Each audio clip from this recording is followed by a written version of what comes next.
I'm so glad that you're joining me and that I've been invited. I'm Dr. Tami Buju Misko Nujin Ikwe Ndishnikas Mikanakwa Ja Anishinaabe Sipi Sing Dunji. What I said there was, again, hello. My Anishinaabe name is Redwind Woman. And I also was gifted another name in the last, this later part of my life called Winter Bloom.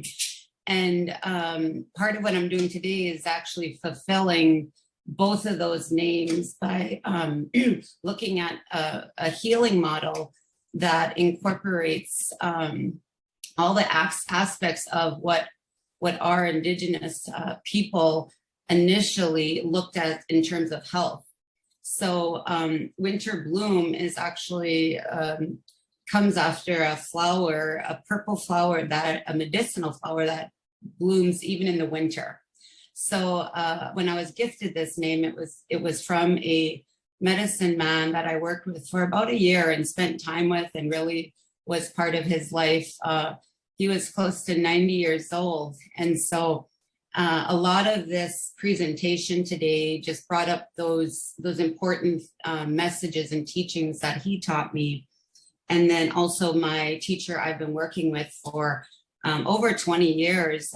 She's a wisdom keeper, grandmother.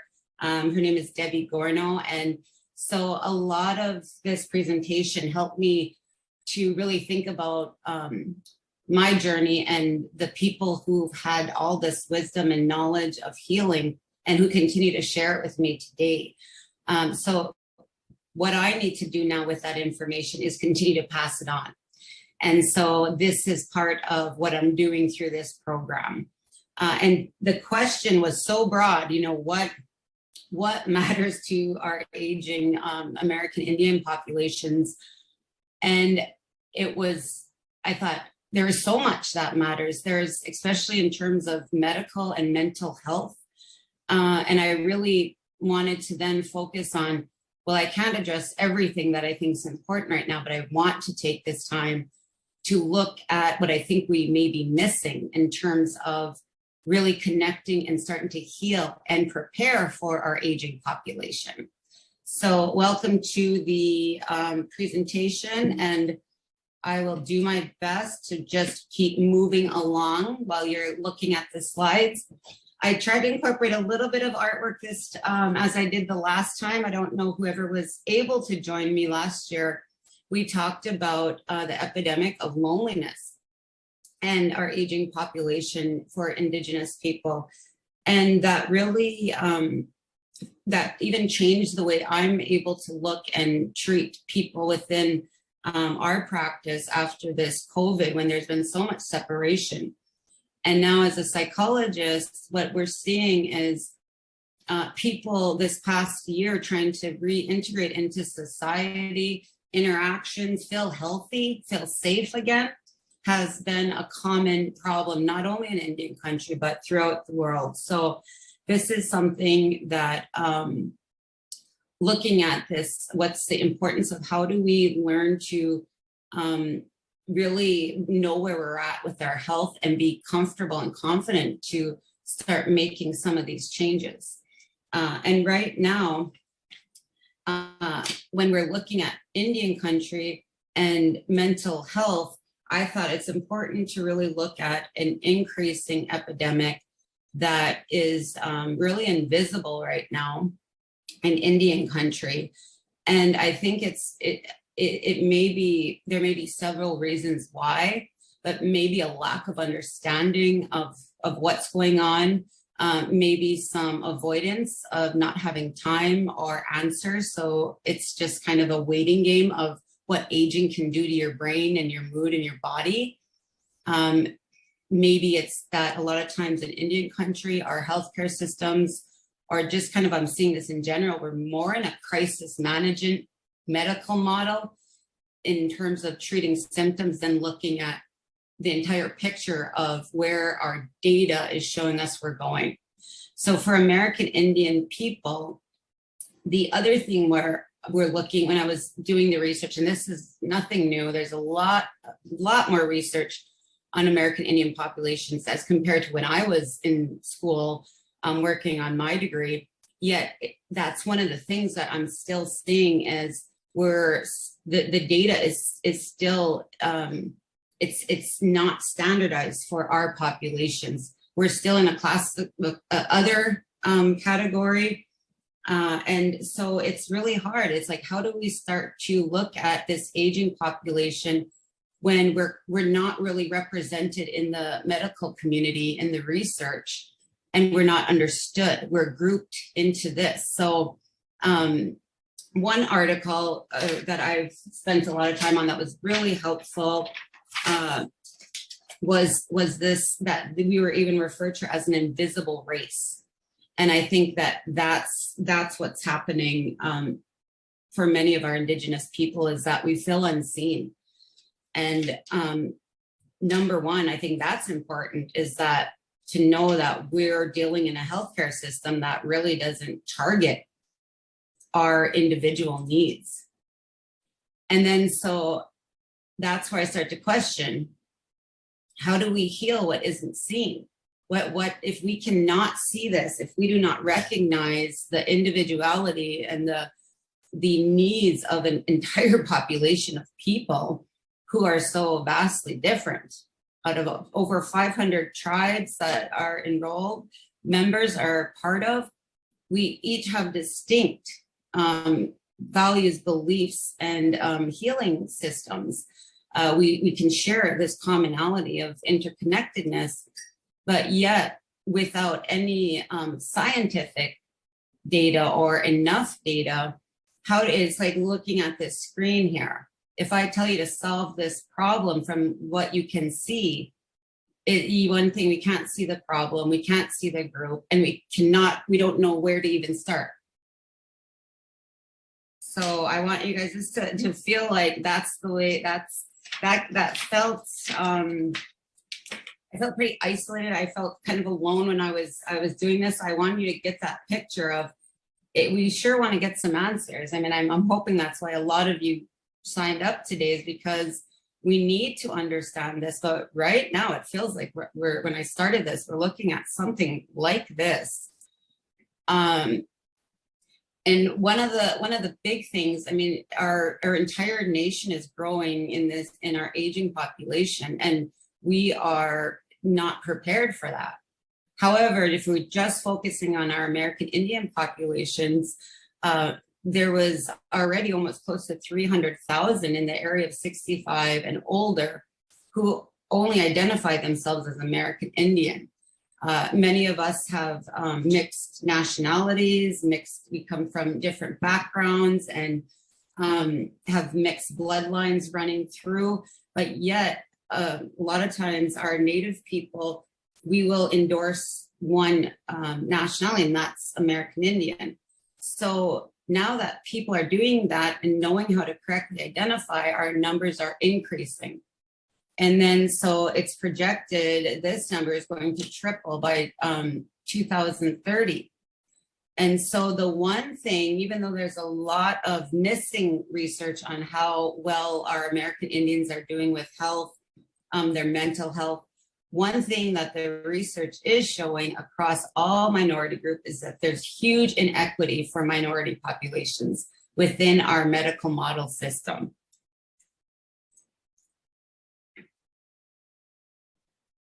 So one of the things where we're missing is not only just understanding that we're a large enough group that we need our own data and we need to be considered when looking at preparing for our aging population. When we look at, you can see I have the traditional cycle of healing there. And that is based on what many of our Indigenous populations refer to as a medicine wheel. And I didn't put up the way that usually it's presented in a very descriptive circle with quadrants and colors, red, white, blue, and yeah, I mean, red, white, yellow, because that just recently myself, through more workings with my teacher and trying to incorporate, how do we use this medicine wheel to start to heal our people? it's understanding even that itself, you can't just draw a circle around it. That's how vast it's, that everything is interconnected. And so even trying to put it in this little circle that you can diagram is more of a is for Westernized people to try to grasp a concept of how do we put something in a chart? How do we diagram it? How can we show this cycle? So instead, I focus on putting in the movement of it. And if you can look at the two different pictures, I don't think I have to say much about what we can see about what the difference in terms of society's roles, expectations of what is supposed to happen in a Westernized model. When you look at the stages of life, we start as infancy, and so one is a very linear trend of, you're born. On the Western mind, you develop, your brain in this early phases is doing most of its development, grasping that new knowledge, retaining it, getting to adulthood, and then being able to use that knowledge. And then you see this decline of this person going down, down, down, almost back to a state of infancy.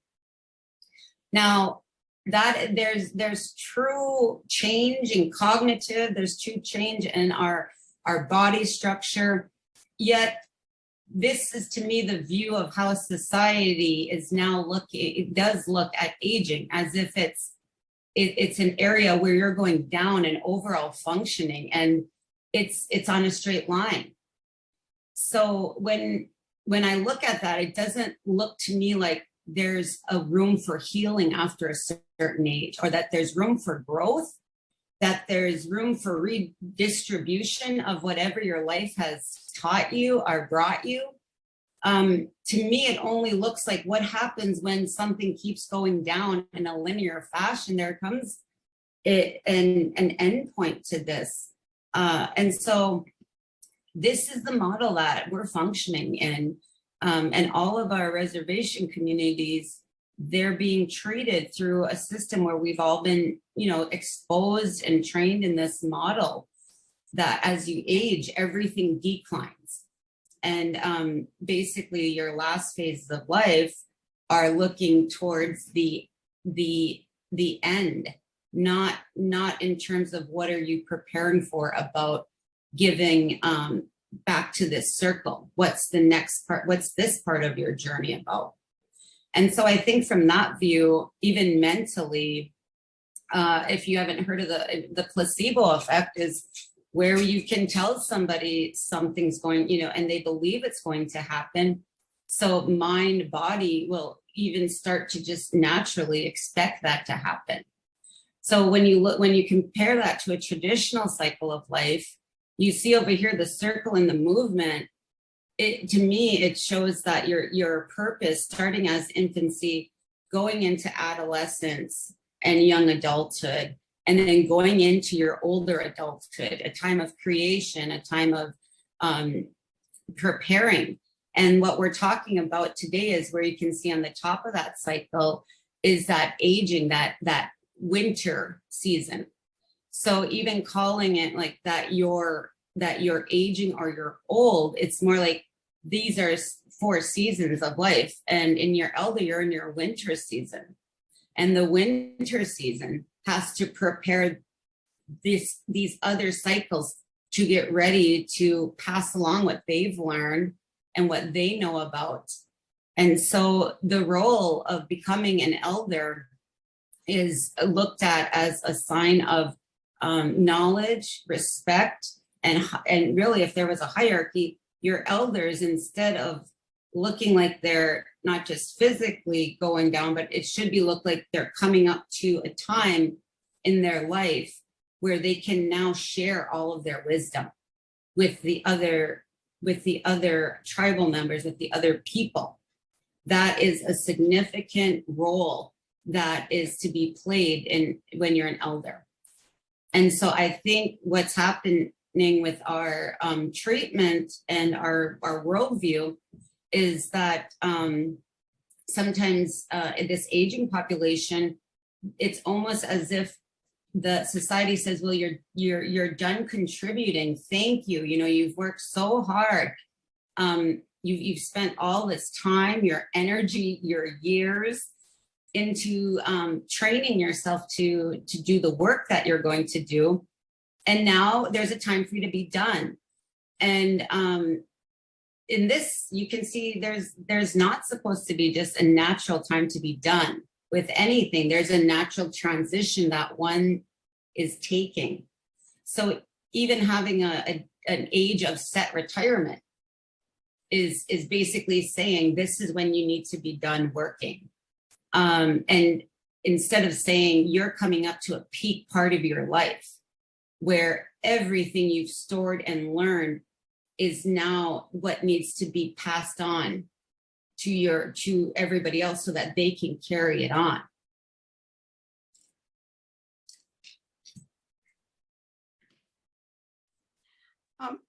Dr. Jollie-Trottier, would you mind trying your video now? Sorry to interrupt. Oh no, I hope it works. I would love that.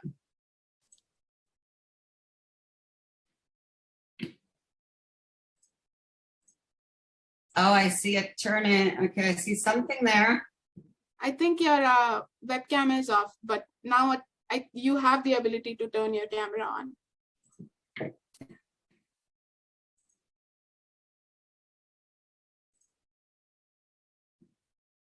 Aha, okay, that's better. Okay. All right. So thank you. That is better. Okay, so now I continue when we look at them. These are pictures that you see of my own family that I've incorporated into these models. And this is where our I already said that our number of American Indian population that is aging, it's at such a high rate. And then our inability to care for even our entire nation that is aging, when we just look at two areas that basically are referred to as also these are invisible kind of conditions, is dementia and depression. So when we look at the estimate, and now again, these have to be estimates because we don't have the exact data. We don't know. It's kind of like preparing for something that there's a good probability it will happen, yet we haven't done all of the work to get us to where we need to be right now. So but it's showing that with depression, over 80,000 of our American Indian elders will be struggling with this, and over 100,000 be struggling with dementia. So when we look at dementia, and this isn't a whole overview of dementia. These are a lot of just the two areas that I wanted to highlight so that somebody in the audience can start to bring these communications out, start doing maybe some of this research, are just looking at their own changing body or their family members. And so when we look at dementia, it's the disease that causes a change in memory or your thinking skills. But it has to be enough to be able to impair your daily function. So it's definitely normal and part of our aging brain to have some mild shifts in memory and our ability to think or learn or grasp new information. Yet it doesn't mean it's that it has to become a part where every elder is considered to have impairment where they can't function daily. And I think that's one of the big things that I'm seeing now is our elders they're aware of these changes. And I think that sometimes in society, we look at elders in terms of that linear model of, you just can't do this anymore because you're a certain age, versus looking at that whole person in terms of where is some natural decline and where does this impair functioning. So anytime that you're looking at dementia, and Alzheimer's is one of the most common forms of the aging of the brain and influence in our elders' ability to drive their cars, be able to interact and navigate certain social settings, being able to balance larger money and legal and healthcare. And the dementia is not inevitable. And so that's where it's like, with our American Indian populations, maybe even sometimes, I know a lot of times it's like, if we don't talk about it, maybe it won't happen, or we don't have to think about it. Or sometimes there's a lot of fear about and just saying, you know, gosh, I'm having, you know, I can't remember names as much. I have to take more time. I think there's a lot of a feeling of fear or shame about these natural declines that are part of our brain, our body's development. And so I think if we started to take some of that away and start putting the education out there, then our elders may be more aware and less fearful of this process.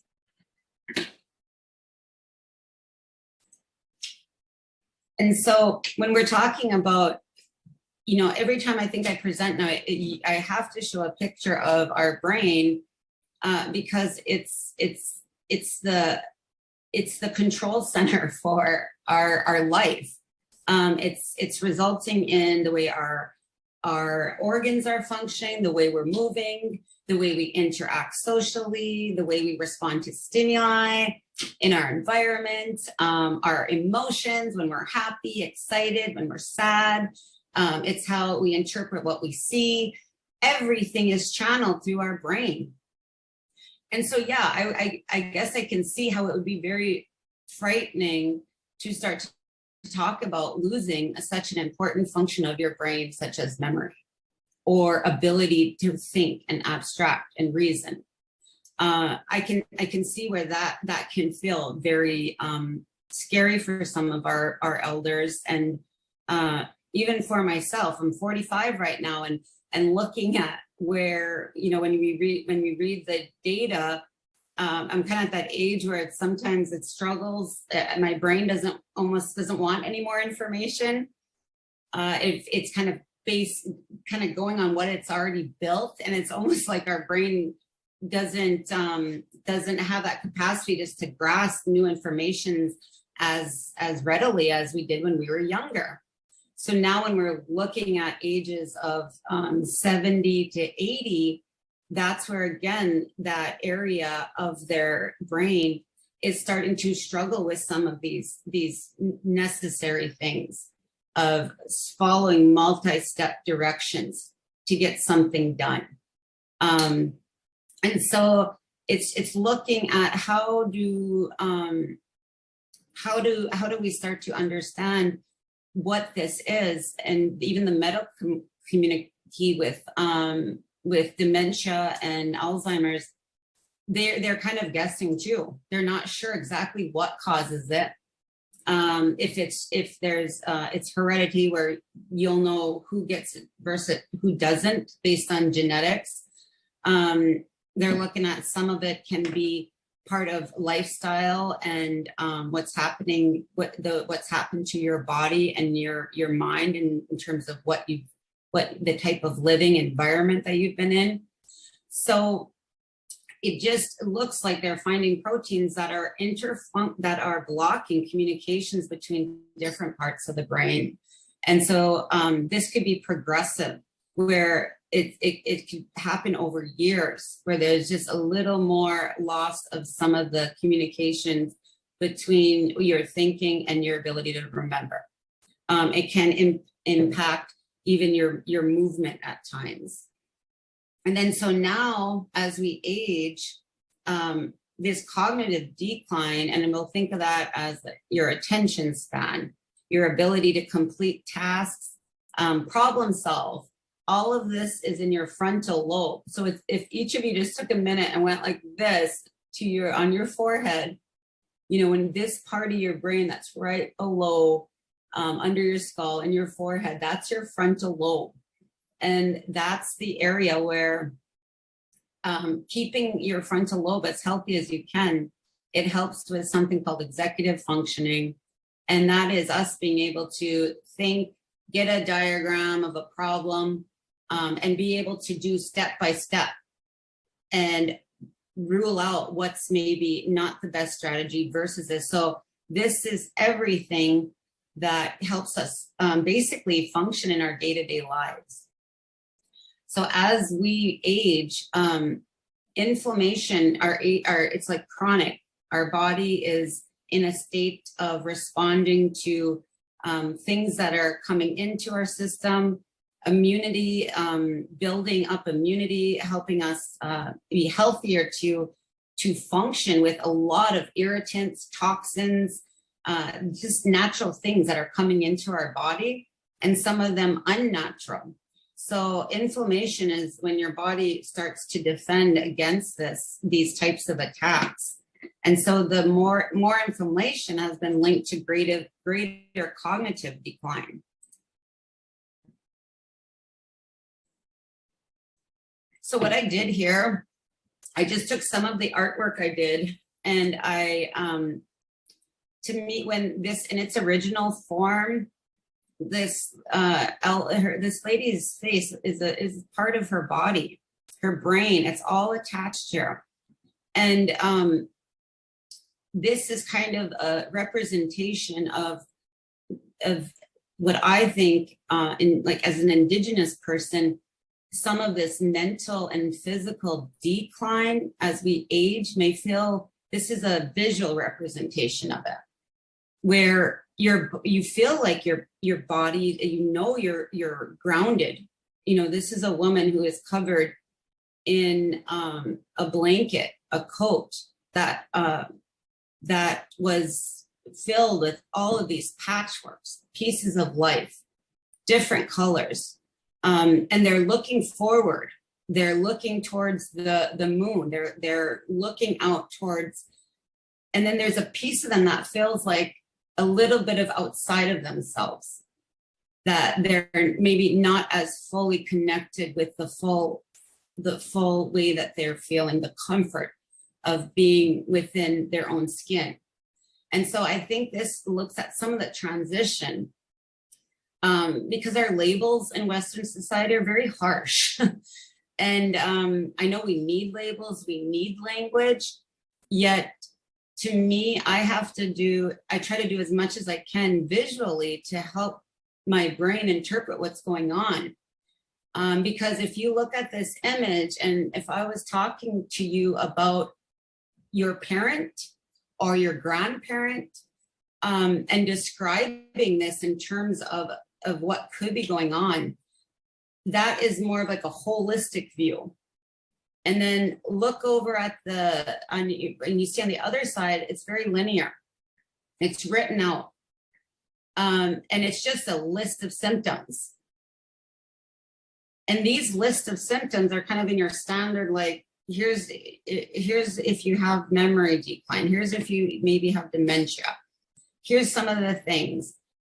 And this is, to me, very Westernized. We need this, but yet each one of these is in itself part of this picture.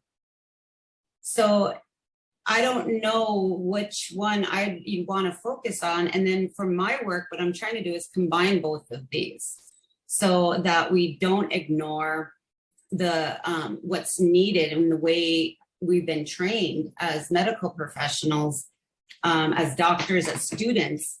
So now it's trying to integrate this into how can somebody in a family understand these terms where it doesn't result in a feeling of decline, shame, excessive worry, things that could actually make their body feel worse, could actually make them feel sicker, and their body will respond in a more negative way.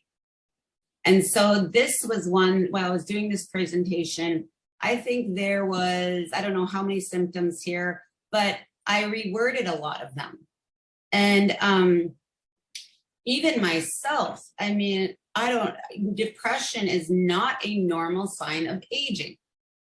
And I don't know why, but in my mind, sometimes that's the way I see it, as as you age, you just become sadder, or you become a little more withdrawn, or your attention doesn't seem as excitable about life.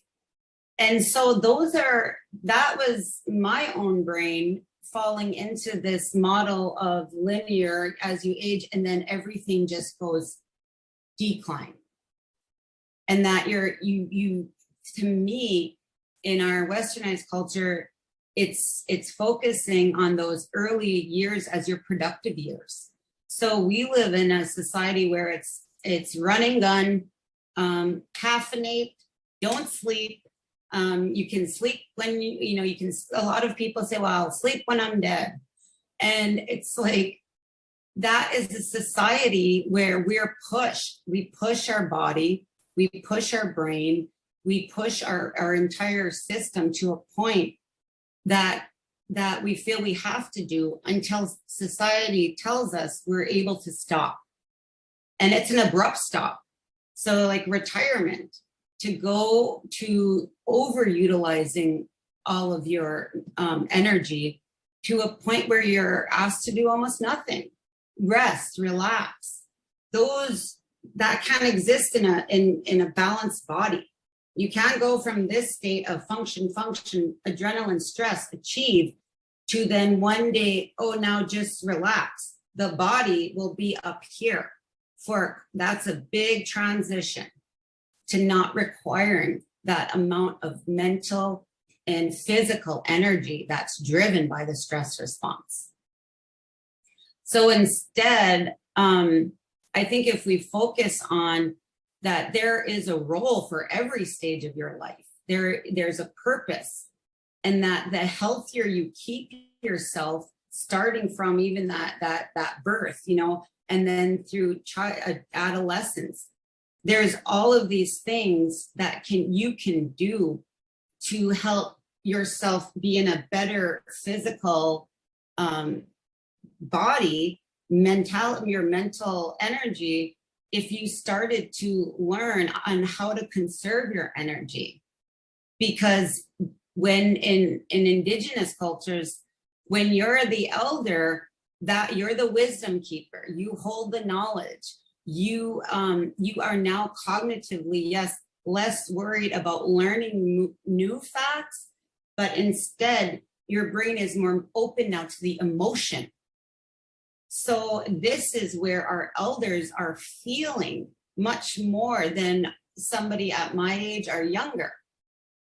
And this is one of the big problems I see that I'm working with right now, is many people my age and older is trying to shut down this fight or flight response of society so that they can start to experience the emotions. So telling that to our elders is, to me, another way to reinterpret their aging brain, is that it's making space now for their emotion to be at the center.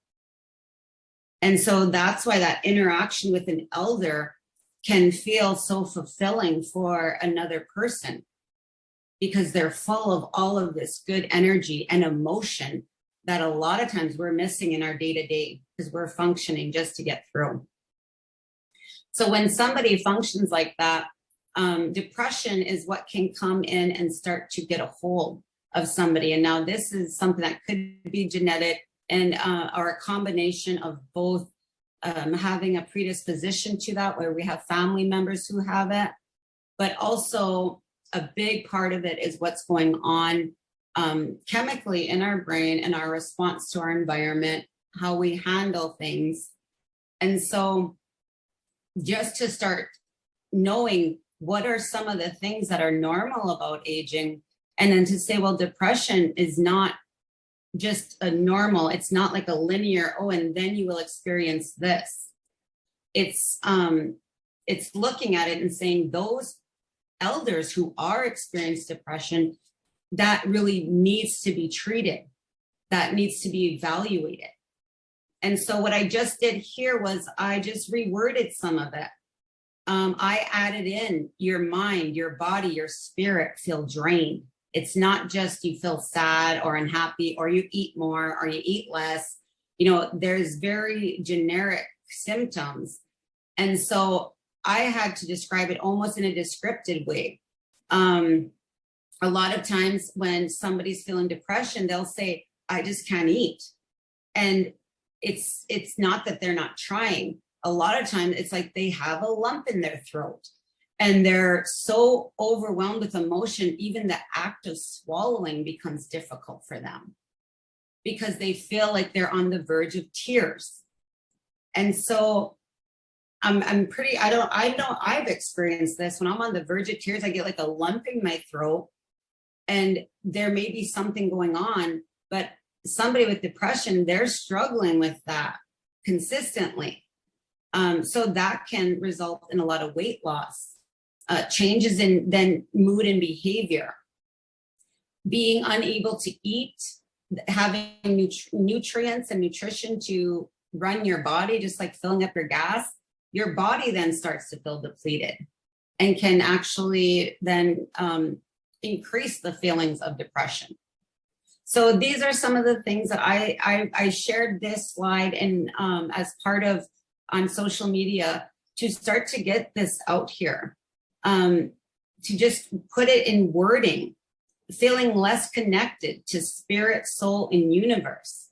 You know, that is not on a PHQ-9. A PHQ-9 is like the standard depression 9 questions. That's not on there. But yet to me, it's very important to ask about that, their connectedness, feeling detached from their self and others. That picture I showed you where they're completely present, but yet part of them feels like they're absent from certain parts of their life. So there's a whole nother way to look at the depression. And so I think what I'm showing you, I know it's a lot of information that to me sound, you know, it can be taken as we're in a rough situation we're unprepared for what's coming. And depression, cognitive decline for our aging population, which is now going to dramatically increase, is that we need to acknowledge, yes, we're underprepared for this. Yet, what can we do to start looking at things that we can do to improve our cognitive function and to improve mood that's looked at from a different perspective than just a medical. Take a medication, monitor symptoms, read a brochure, and then come back in 6 months or a year. That is not healing. That's a totally difference of being treated for something and going through a healing change.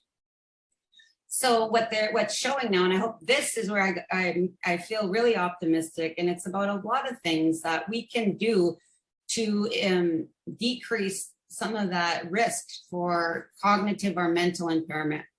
And then I talked about this inflammation. There's so much that we do in life, and our body is reactive, almost trying to fight off disease and illness and keep us well, keeps our body in a state of like inflammation. And then as we age, that's chronic inflammation. And so these behaviors are people who are smoking, they're eating a diet that's high in processed foods instead of whole foods, and then being inactive and sedentary. And one of the big ones is inadequate sleep. And so these are things that increase your risk as a person, that can increase your body's inflammation. And your body's inflammation has been shown, if it at increased levels, then be related to cognitive decline as you age. That's why our medical model, or even our societal model, is push, stress, overwork, achieve, because it's almost like you have this peak you have to get at in midlife. And then after that, it's like, okay, you're done. Now go ahead, go home and relax for the rest of, whatever years. That model is not working. A lot of people I know, as they work, they put all their energy, their time into their career. And by time they do retire, some are not physically well enough to do the things they wanted to do when they were younger, because they put aside focusing on keeping themselves happy and healthy for the long haul, for their role as being an elder. So when I do this, I always think of the model of healing for Indigenous. This elder is up in the north. So that's that season of life. And so when you look at where we started, it was that circular, trying to think about where did our medical model get so backwards? Looking at how do we treat medical conditions, how do we treat mental conditions? And there's like a line right between there where you see mind-body dualism. The mind is a separate thing, a separate being from the body. So you have your mental, your thoughts, your cognition, your spirituality, your individual, all of that is separate from your physical. That your physical historically is treated like a machine. And if you just replace certain parts and tweak your machine will continue to run, but totally separate from an interaction of what your mentality and your cognitive thoughts that they're running on their own level. And so when we look at our medical model, they're still within that function, that to treat the mind, that's outside of here. But here's a prescription for a bladder infection. They're treating a physical symptom, when a bladder infection can be related to so many things. And a bladder infection, if untreated, can lead to cognitive problems for our elderly. So it's trying to look at how do we get out of a model that is looking at symptoms, treating symptoms with external. So if you have a certain symptom, if it all lines up, then you meet this category of diagnosis. Then I can bill for your treatment through our medical model, and it's external. The treatment is this. It's a pill. It's a this. Where once you take that, then it's on to the next thing, and you go to instead, if you think that sounds spiritual, go to this person, go to this person.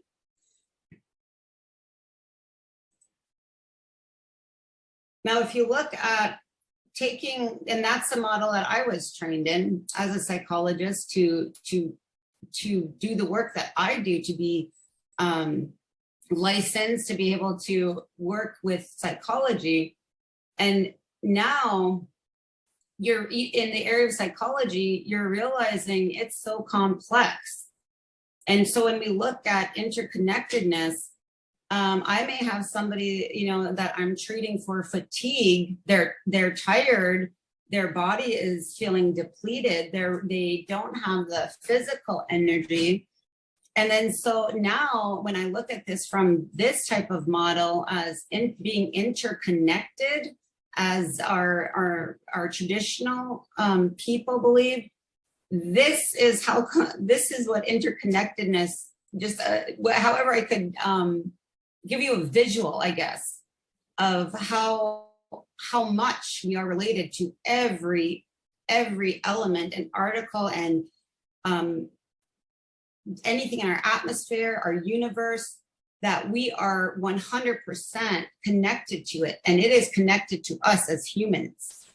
So when you look at this, it's ever changing. Again, this is a circular motion that is feeding every part. Everything has a purpose. And so if as spiritual healers, as somebody who's incorporating this interconnectedness, this goes all the way back to when our Indigenous people, this was how they viewed health. This is how they viewed, how do you keep well? And that's by everything in your environment, the animals, the soil, the plants, the trees, everything is growth. So having your body, your feet on the ground, touching the grass, being part of breathing, feeding the plants growing fruits and vegetables, the sun, everything here. Everything that we see is part of our healing. And up on the top, I put a rainbow to signify spirit, that this just didn't happen all by accident. We weren't just, as humans, we were part of this creator, which Gitchi Manitou, this was created and we're part of that creation. So how can we get well if we're trying to separate things, even as the mind and the body? I mean, this, even just putting those two together is not enough. So treating mind, body with together is not enough. So instead, for an interrelated, it's treating mind, body, spirit, soul, and how that soul, our body, our everything that's inside of us is connected to nature. And so when we're looking at it this way, oh yeah, everything becomes more tedious. Every condition requires more work. Every mental thing requires better assessment, better investigation, because we are, to me, we're liable to look at all of this. This is part of what we need to do. And the reason why I think it could be kind of pushed aside is because we're not given the time to do this. Again, that's a very concrete, linear part of society that we have to follow, that Indigenous healers did not. So time was like this, circular. And healing could take days, months, spending so much time working with somebody, because this is how much of the storytelling goes into seeing where is this person feeling disconnected. So just changing one of these out of our system will result in imbalance. And I think we're seeing that all over with our climate changes, with the producing more processed things, more artificial things that are coming into our environment. Our environment is really out of balance. So for Native people, this is that medicine wheel again. And right now it's focusing on this elder, which is their winter season. They're in their winter season of life. And so their goal, their journey then is to know that their brain has so much information, so much wisdom. Their body holds all of these memories, and that their purpose, they know that by getting there, it's not for decline. It's a time to be able to share. And so we look at this always in terms of the directions. Everything is in four, everything is circular, everything goes around. And that includes being connected to then Mother Earth, universe, spirit, and then right in the center is self. And so a lot of people, I think, they don't realize they're the center of their wellness. And so when we look at how do a lot of our Native people describe depression or illness, they for them, and traditionally, is I feel out of balance. I'm not in balance right now. And so it's taking, and this image here is an image I painted a few years ago as I'm transitioning from being a woman who was focused on childbirth and giving new life to then going to a transition where that part of my life is no longer there. And that's something that I can't read in a brochure and understand and be able to process in a healthy way of your, as a woman, transition to being somebody who is not a life giver, when it's not explained, what does that mean? It pulls you out of your center.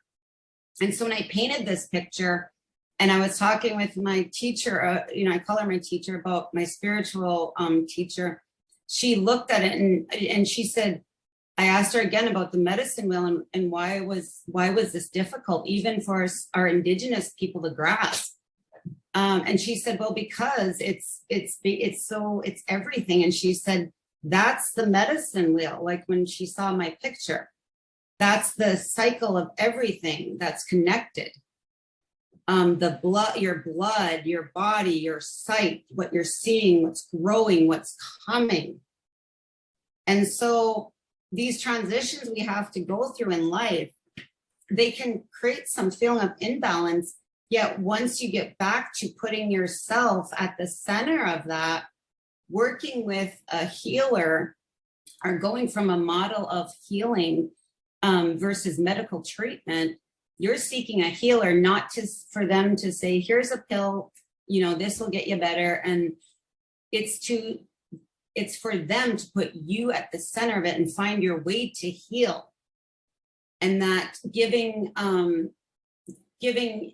nature and our creator to know that they gave the body and equipped us, and they equipped our environment with everything that we need to do to get well.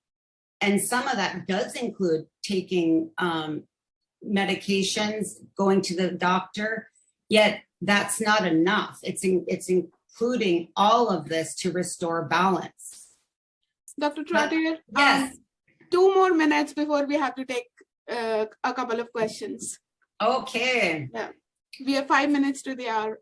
Okay, beautiful. So one thing another way to look at this and start to use, well, how do we incorporate more of this type of model of interrelatedness into working with our elderly population?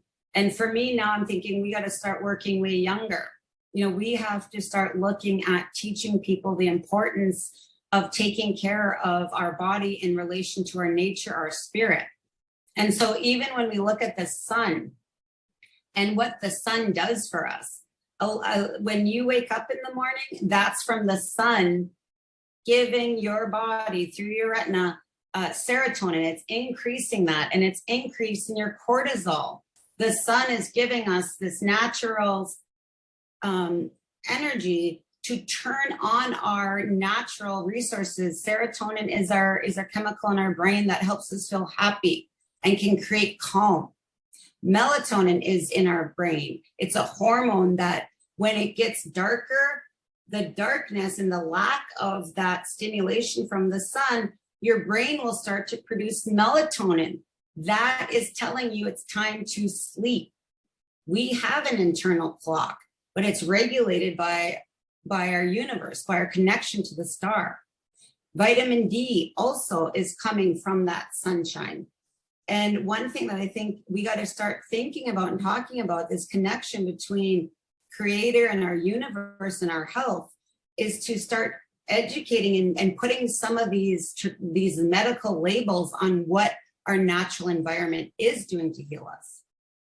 One area where I refer a lot of our patients, also both melatonin, but is vitamin D.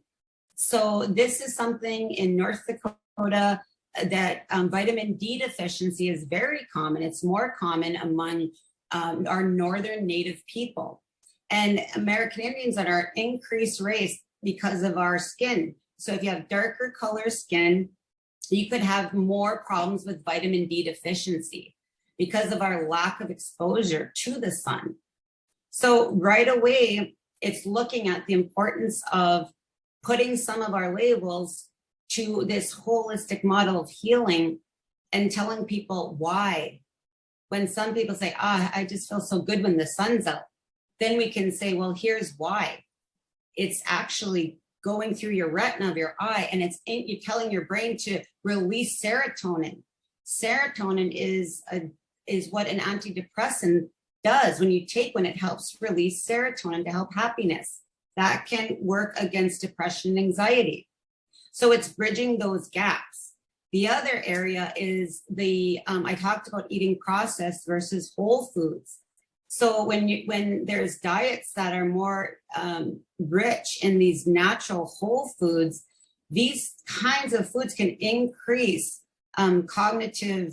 decrease cognitive impairment, help us create a healthy brain that is less of the inflammation and more of the connectivity, less like your brain and your body have to fight off disease, and more where it's having these healing properties. So one thing is even with grapes, so these are polyphenols. These are fruits, vegetables, nuts, types of foods that are high in polyphenols. And those have antioxidative effects on your body. So anytime that we're increasing our nutrition and our whole foods for our elders, that is giving them a tool to increase the overall health of their brain and body. Now, this is one area, many of you, I have high blood pressure. I was never referred to a nutritionist to look at this. I'm given a medication. So this is kind of saying, how do we give back to our traditional diet and what we knew worked? Even after ceremony, you eat berries. That fills. We didn't need to, back in history, they didn't have to say, well, because it has, we didn't have to explain that. It was known.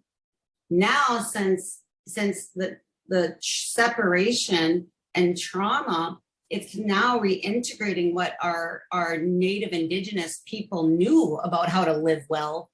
And we do have to put on these westernized labels because now that's how we understand things. So it's combining. Another thing is even weight loss. Breathing, that breathing in the oxygen, getting outside. When we breathe in the oxygen, we breathe out carbon dioxide. That feeds the plants.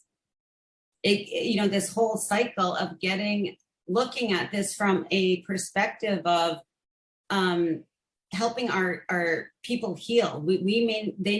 They can't treat the dementia, but they can reduce symptoms. They can look at prevention. They can look at improving quality of life. And so this is another area where looking at getting our elders more physically active and connecting with the earth. So it's not only the sun that gives us serotonin, but also now they're finding that soil, there is a bacteria in soil that looks like it's stimulating the chemical of serotonin in the brain. So the same thing where creator, the Gitche Manitou created all of us interconnected where we all feed and work off of each other. This is another way that it's showing a key, which is our Mother Earth. Literally, the dirt has properties that can be healing and promote happiness and calm. Now, this is where, Dr. Jollie-Trottier, we are 2 minutes past the hour already. Oh goodness, okay. Well, this you can if you'd like to stay and answer questions on chat, please do so, and we'll. I just want to thank you. It's always a pleasure to listen to you, and just for the sake of the next presentations and the tests, I'm sorry we have to cut this short.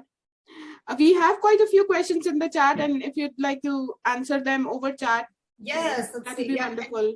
And I'll stay on through is there a break right now? Yes, there will be a break. We're going to start the post test, and then there'll be a few minutes of break, and then we'll start the next session. Okay, so that's why I left it on this slide for the post test, because I know there's a question about your entire your microbes in your gut, and yes, so. All right, thank you so much. Really, you bet. This was great. I'm glad that everybody enjoyed it. And so, should I just enter these in? in the there's a chat, lot of- can you see the chat box? There are questions. I think I they start can. with- I wish I would have had this up while I was talking. Okay. All right. Can we launch the post test, Bethany? Thank you. You bet.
I completely agree with Bailey Kitko. I could listen to you speak all day. Such a great presentation. Yeah, you know what, with this one, there was so much information, and like I said, I got so immersed, and I thought you almost have to, the articles I was reading, you know, to look at the chemistry of what's going on, and to look at it from a dietary nutrition standpoint. And I just thought what the medical model did was it took there was no separation of discipline. And what it did was it separated disciplines as if there's one type of provider for every ailment or injury. And they totally separated the role of spirituality and identity and knowing your connection to the natural environment. And so I think, to me, our Indigenous people, this is what they created. This is how they knew how to live, that the earth would provide for their body would provide for the earth. And somebody asked us about there was questions about breathing, and in our creation story, that's how we were created, through Gitche Manitou, the breath, and he breathed life through a magish shell. And so through that breath comes all of the healing property of without it, we would not be here. And that's how important that is in terms of learning how the breathing can induce that state of calm that we need. And when we're anxious and we're not in balance with our breathing, it'll turn on our fight or flight. So that's where learning this role of breathing. One thing I've done, I thought about is there's a deep breathing that I've experienced with using a traditional Ojibwe flute, and being able to use that to get another level of breathing that seems so healing. So sometimes people even struggle with, how do I take in a very good deep breath and then release that back into the atmosphere in a good way. So even our breath and what we're feeling and thinking all has energy. But there's studies that do show the meditation, breathing exercises definitely they decrease the stress response. And so for our elderly, it's to me, we're only going to improve by incorporating all of these. We are not going to hurt people by teaching them the importance of healing breath. We're not going to hurt our people by teaching them how to slow down. And then teaching them or giving them opportunities to be in the environment and interact with it. And those natural healing elements that Indigenous people knew were there will find them. So I think this to me is very encouraging.